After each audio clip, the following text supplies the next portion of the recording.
Hi, my name is Cherie Jones-Dick.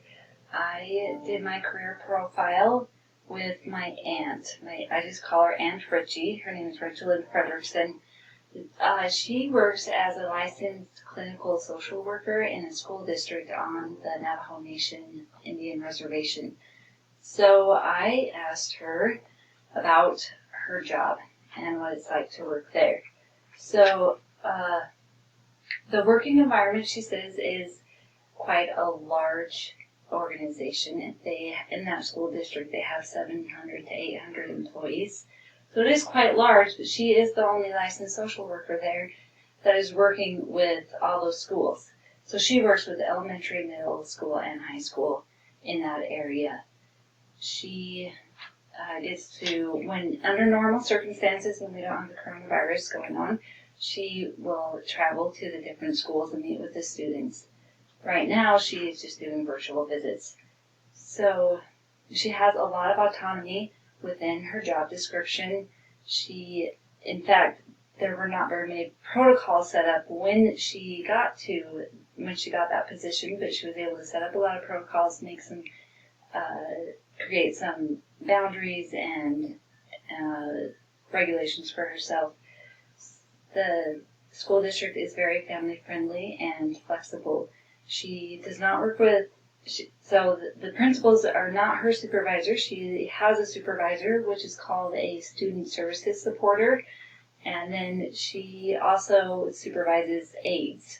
So she does get to manage some people. Some of the stressors in her job that she mentioned that were really hard for her was a lack of communication. She finds it really hard sometimes to get in contact with some of the parents, and a lot of that can just be because of cultural differences or their lack of resources. So she finds that really hard. It's just a lack of communication. She says that's a pretty big problem.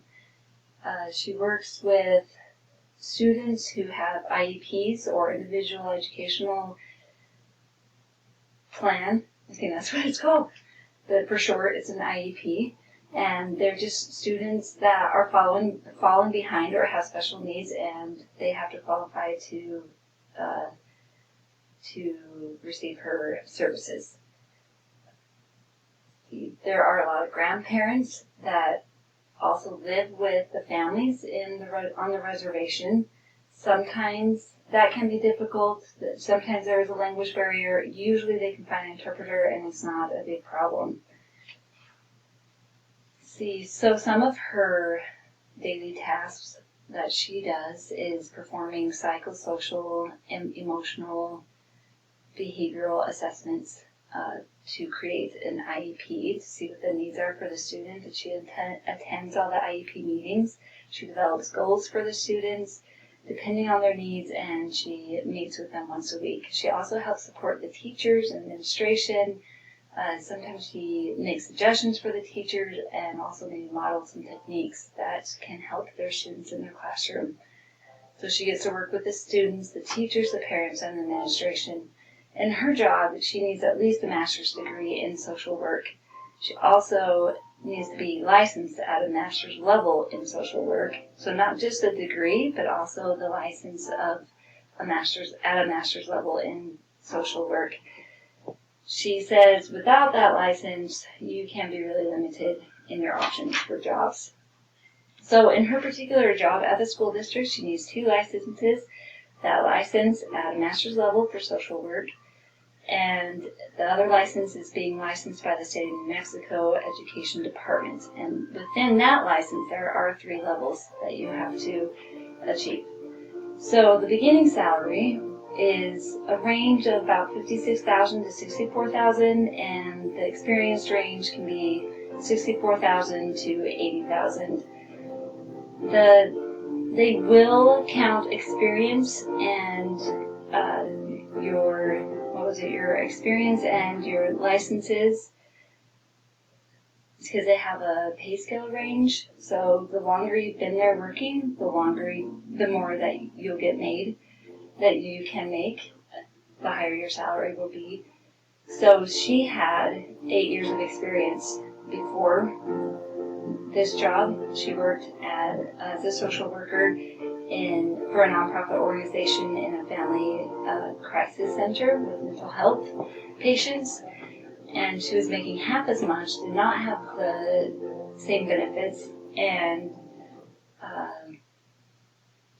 what was that? But it gave her experience, and in that experience, she was able to apply to that pay scale for a higher salary when she got to the school district. So she does have paid vacation, she has retirement, she has short-term or long-term disability, she has paid sick leave. So she has quite a few benefits with this job and that higher salary. She chose social work, like to go into social work, because of the many different fields that you can go into, that you can get a job in with that degree, at least with a master's degree in social work. And so she likes that flexibility. She really likes working at the school. She said the nonprofit organization that she worked for was really stressful, and there was a lot more demands on her. So she enjoys working with the students at the school district. Thank you.